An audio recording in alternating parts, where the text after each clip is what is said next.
108 નામ જે છે ને, ઠાકોરજીના પણ છે, સ્વામીજીના પણ છે ને શ્રી વલ્લભના છે. ત્રણેયના અર્થમાં વિચારી શકાય. અહીં પ્રશ્ન થાય, જો શ્રી વલ્લભ શુદ્ધ છે, સાકાર છે, તો બધાને એનો અનુભવ કેમ નથી થતો? શ્રી મહાપ્રભુજીનું સ્વરૂપ શુદ્ધ છે, સાકારી છે, છતાં બધાને એનો અનુભવ કેમ નથી થતો? એનો ઉત્તર આ શ્લોકમાં શ્રી ગુસાઈજી આપે છે કે જે વિબુદ્ધજનો છે, વિદ્વાનો છે, એમની દ્રષ્ટિ પણ કલિકાલના અંધકારથી ઢંકાયેલી છે. અને એટલા માટે ભગવત સ્વરૂપનું જેવું મહાત્મ્ય છે, એવું પ્રગટ મહાત્મ્યનો અનુભવ એમને નથી થતો. પહેલા શ્લોકમાં મહાપ્રભુજીના ઈશ્વરીય ધર્મનું નિરૂપણ કર્યું. આ બીજા શ્લોકમાં શ્રી ગુસાઈજી મહાપ્રભુજીના વીર્ય ધર્મનું નિરૂપણ કરે છે. શ્રી ગુસાઈજી સમજાવે છે કે અત્યારે કરાલ કલિકાલ ચાલી રહ્યો છે અને કલિયુગનો સ્વભાવ અજ્ઞાન અથવા તો અન્યથા જ્ઞાન ફેલાવવાનો છે. જેમ પ્રગાઢ અંધકાર હોય, માણસની આંખો કોઈ દ્રશ્યને ન જોઈ શકે, અથવા ઘણીવાર અંધકારમાં કોઈ વસ્તુ પડી હોય તો એની બીજી કોઈ વસ્તુનો ભ્રમ થાય. રસ્તામાં કાળું દોરડું પડ્યું હોય તો એને સર્પનો ભ્રમ થાય, સર્પ માની લઈએ. એ આપણું અન્યથા જ્ઞાન છે. પદાર્થ ન દેખાવો એ અજ્ઞાન છે, પણ જે વાસ્તવિક રૂપ છે એનાથી જુદું દેખાવું એને અન્યથા જ્ઞાન કહેવાય છે. શ્રી ગુસાઈજી આજ્ઞા કરે, આ કલિયુગની અસર કેવલ સામાન્ય માણસો પર થાય એવું નથી, વિદ્વાનો પર પણ એની અસર થાય છે.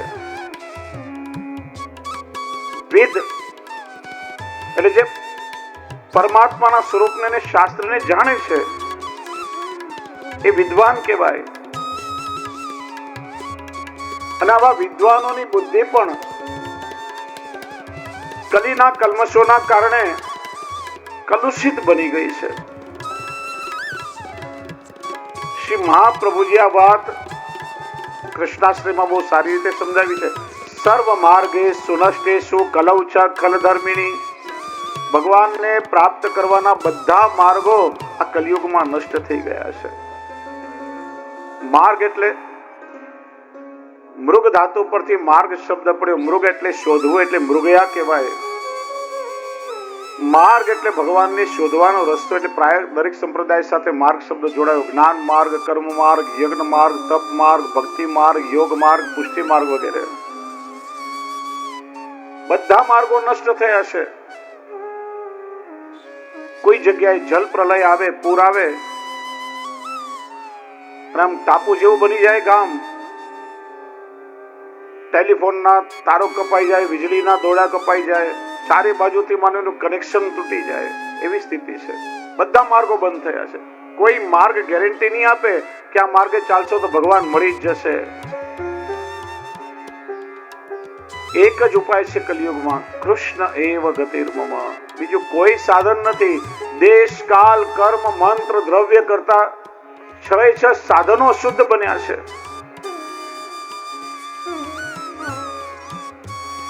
ચોથા શ્લોકમાં કહ્યું, આ કલિયુગમાં વિદ્વાનોની દશા પણ કેવી થઈ?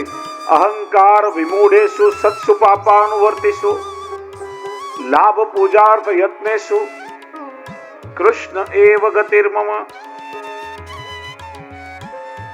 જે સજ્જનો છે, વેદાદી શાસ્ત્રોને જાણનારા છે, એમને આ કલીના દોષના કારણે અહંકાર આવી ગયો છે. અમે જ જ્ઞાની છીએ, અમે જ પંડિત છીએ, અમે કહીએ એ જ સાચું, બાકી બધું ખોટું, બસ અમે કહીએ એ જ માનો. પછી ઘણાની એવી સ્થિતિ આજે પણ છે. બધું ખોટું. મહાપ્રભુજીના સિદ્ધાંતોને ખાલી અમે જ જાણીએ છીએ ને અમે કહીએ એ જ સાચું માનો, બાકી બધું ખોટું માનો. કાલનો પ્રભાવ છે આ બધો.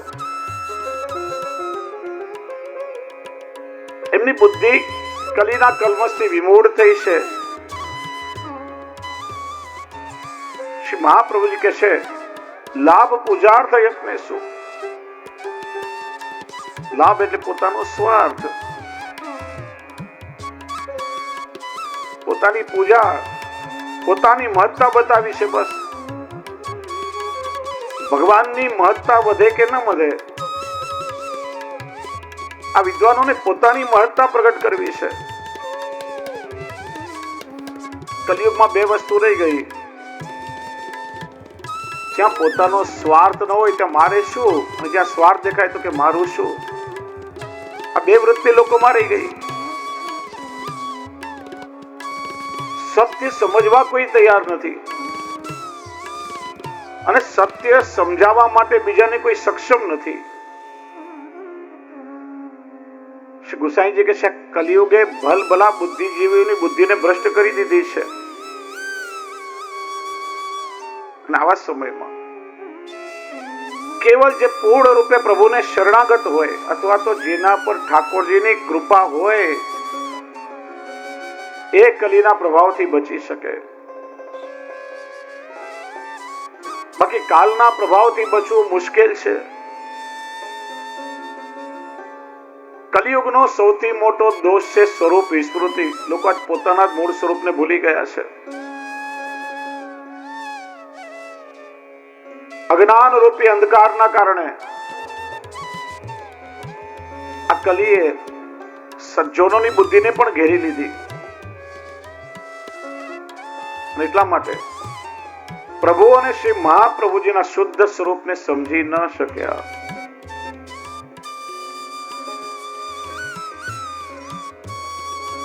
આંખો સામે રૂપ હોય, રંગ હોય, આંખની સામે એક દ્રશ્ય હોય, પણ આપણી આંખોમાં તકલીફ હોય તો સ્પષ્ટ રૂપે સામેનું દ્રશ્ય ન જોઈ શકીએ. આંખોમાં નંબર વધારે આવી ગયા હોય તો આમ સૌથી નજીકનું દ્રશ્ય પણ ના દેખાય.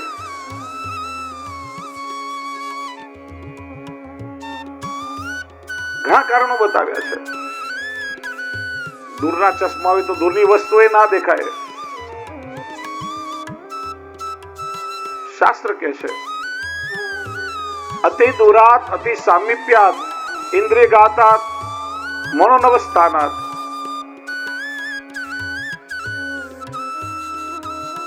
આપણું શરીર છે ને, પરાણી કાંચી વૈતૃણત વિરંચી, વિધાતાએ બનાવેલું શરીર છે ને, બાહ્ય અનુભવ કરી શકે, અંતર અનુભવ નહીં. આપણી આંખ ઘણીવાર બહારના દ્રશ્યને જોઈ શકે, શરીરના ભીતરના દ્રશ્યને આપણે નથી જોઈ શકતા. આમ જરાક વાગ્યો હોય ને સોજો ચડ્યો હોય તો એક્સરે કઢાવવું પડે, ફ્રેક્ચર તો નથી થયું ને. નાક છે બહારની ગંધને સૂંઘી શકે, આપણા શરીરની ભીતર પણ કેટલી ગંધ છે એનો અનુભવ આપણે નથી કરી શકતા. બહારનો અવાજ કાન સાંભળી શકે, પણ આપણા અંદરના ધબકારા આપણને નથી સંભળાતા, સ્ટેથોસ્કોપ લગાવવું પડે.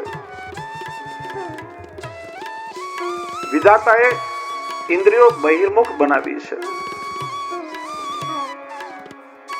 બહુ નજીકનો ના દેખાય, બહુ દૂરનો ના દેખાય. આમ ઘણી વાર શું હોય ખબર, આપણે વાંચતા હોઈએ ને, પેલા ચશ્માના કાચ પર કીડી ચાલતી હોય ને તો આમ પુસ્તકમાં કીડી સાફ કરે હોય, ચશ્માના કાચ પર ખબર ના પડે.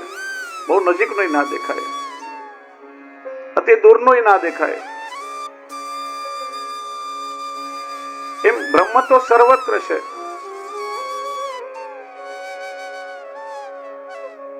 છતાંય વાસ્તવિક રૂપમાં બ્રહ્મના દર્શન નથી થતા.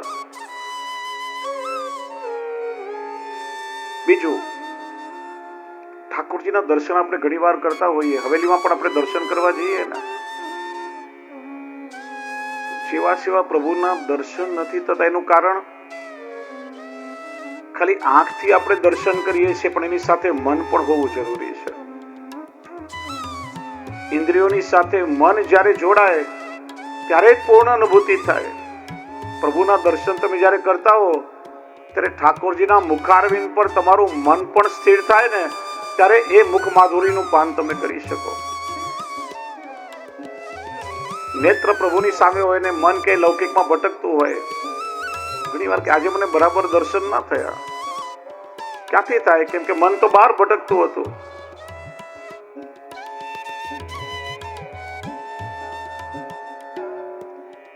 અભિજ્ઞાન શાકુંતલમાં કવિ કાલિદાસે શકુંતલાનું પાત્ર મૂક્યું છે. દુષ્યંત રાજા શકુંતલાને આશ્વાસન આપીને ચાલ્યા ગયા.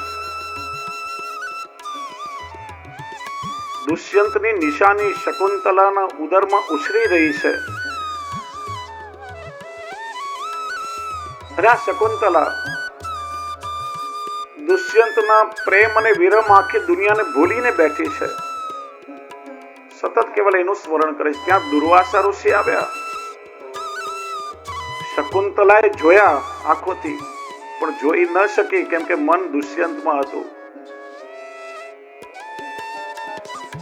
ઋષિએ કહ્યું, શકુંતલે ધ્યાન નથી. ફરીથી કહ્યું, બાલિકે ન સાંભળ્યું. ત્રીજો, હે કણવકન્યા ન જોયું.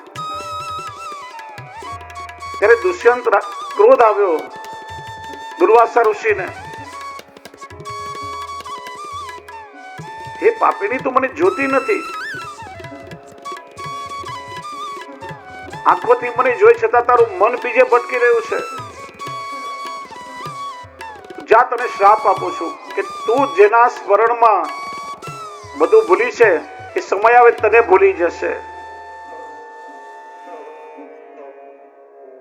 અને વાસ્તવમાં દુષ્યંત શકુંતલાને ભૂલી ગયા. આંખની સાથે મન જોડાયેલું હોય ત્યારે વાસ્તવિક દર્શન થાય.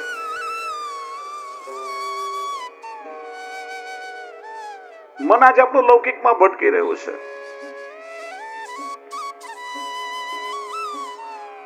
આજે વિદ્વાનો પણ કલીના કલ્મશથી ઘેરાયા છે. શ્રી મહાપ્રભુજી સાક્ષાત બ્રહ્મ હોવા છતાં એમના સમયમાં પણ બધા લોકો આપના સ્વરૂપને ઓળખી શક્યા નથી. બીજું કે છે ને, સમાજમાં જે અગ્ર લોકો હોય ને એ ટાવર ક્લોક જેવા કહેવાય. ટાવર ક્લોક થી બધા પોતાની ઘડિયાળનો સમય મેળવે. એટલે જે મોટી વ્યક્તિ હોય સમાજમાં બધા એનું અનુકરણ કરે. વિચારો કે જો એન્જિન ટ્રેક ચૂકી જાય તો ડબ્બાઓ પાટા પર ક્યાંથી ટકે? સમાજના આગેવાનો ખોટા રસ્તે ચડ્યા તો અનુકરણ કરનારા ક્યાં જાય? ગુસાઈજી છે, કલી કાલ તમસ્ય ન દ્રષ્ટિત્વાદ વિદુષામપી સંપ્રત્ય વિષયસ્તસ્ય મહાત્મ્યમ સમભૂતભવી. ઠાકોરજી વિચાર્યું કે મારા મૂળ સ્વરૂપને લોકો ભૂલી ગયા છે. વેદો ઉપનિષદોના મન ઘડંત અર્થઘટન થઈ રહ્યા છે. એ સમયે પ્રભુ વિચાર્યું કે જો મારા સ્વરૂપનું યથાર્થ જ્ઞાન મારા સિવાય કોઈને નથી. પોતાની લીલા તે પોતે વદન કહી પોતાના સ્વરૂપનું યથાર્થ જ્ઞાન કરાવવા માટે સ્વયં ઠાકોરજીએ પોતાના જ મુખારવિંદ સ્વરૂપ શ્રી વલ્લભને ભૂતલ પર પ્રગટ કર્યા.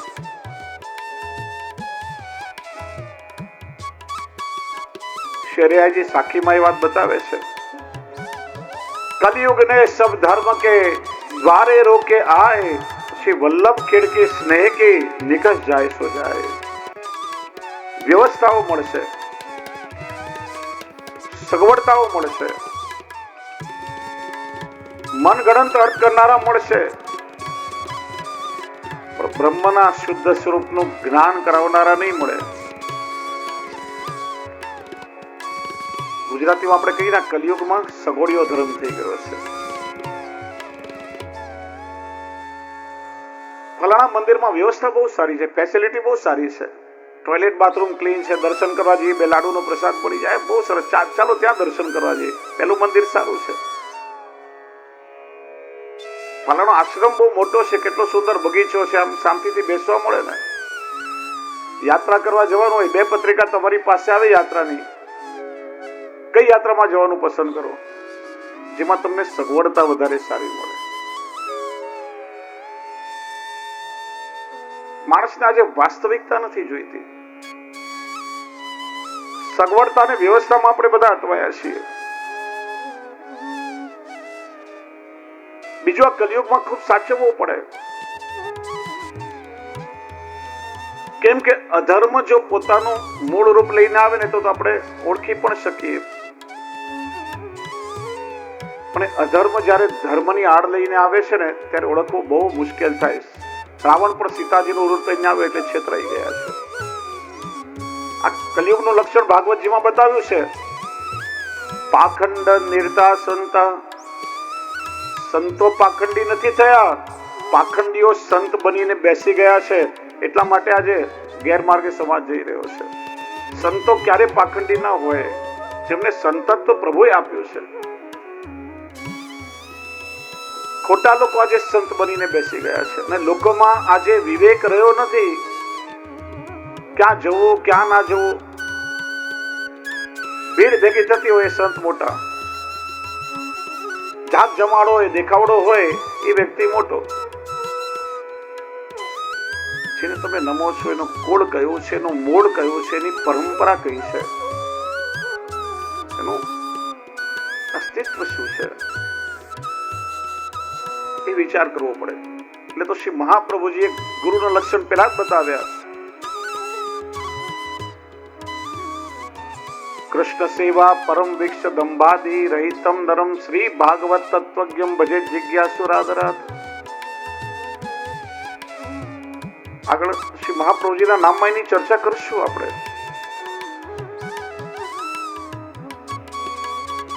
કોઈ સાધનથી કલિયુગમાં ઉદ્ધાર થાય એવું સંભવ નથી. એટલે તો શ્રી મહાપ્રભુજીએ કૃષ્ણ આશ્રયનો માર્ગ બતાવ્યો. કૃષ્ણ એવ ગતિર્મમ. અને આશ્રય શેનાથી સિદ્ધ થાય? ભગવત સેવાથી આશ્રય સિદ્ધ થાય. બ્રહ્મ સમન લઈએ છીએ ત્યારે મૌખિક સમર્પણ કરીએ છીએ, પણ સેવા દ્વારા તમારા સમર્પણને તમે પ્રેક્ટિકલી જીવો છો. સેવા દ્વારા આશ્રય સિદ્ધ થશે. અને વાસ્તવમાં ભગવાન આપે એ ગુરુ. ગુરુ એ છે જે જીવાત્મા અને પરમાત્માના વચ્ચે દ્વાર બની જાય, સેતુ બની જાય. કબીરજી તો કહે છે, ગલિયન ગલિયન ગુરુ ખડે મેરી કંઠી લો, સ્વર્ગ પડો ચાહે નર્ક પડો પણ રૂપૈયા મુझको દો. ગલી ગલી એવા ગુરુ મળી જાય. વાસ્તવમાં આપણી અંદર સાચા શિષ્યત્વનું નિર્માણ થવું જોઈએ. પ્રભુ સાથે જે આપણું મિલન કરાવે એ ગુરુ છે. બે વસ્તુઓ છે. જો ઉદ્ધાર કરવો હોય તો પહેલી વાત એ કે સેવકને ગુરુમાં પ્રગટ ભગવત ભાવ હોવો જોઈએ. જ્યાં સુધી તમને લૌકિક ભાવ છે ત્યાં સુધી ગુરુની કૃપા ફલિત નહીં થાય. અને ગુરુ એવા હોવા જોઈએ કે પોતાના સ્વાર્થ માટે શિષ્યનો ઉપયોગ ન કરે પણ એને પ્રભુ સુધી પહોંચાડે. આ બંને વસ્તુઓ હોય ત્યારે જીવનો ઉદ્ધાર થાય. શ્રી મહાપ્રભુજી તો વસ્તુ તો કૃષ્ણ એવા છે, સાક્ષાત ભગવત વદનાવતાર છે. છતાં શું આજ્ઞા કરી? કૃષ્ણ સેવા સદા કાર્ય, સર્વદા સર્વભાવેન ભજનીયો વ્રજાધીપ. એના સિવાય કલિયુગમાં જીવનો ઉદ્ધાર શક્ય નથી. સ્વયં શ્રી વલ્લભે કૃષ્ણ સેવાનો માર્ગ આપણને બતાવ્યો છે.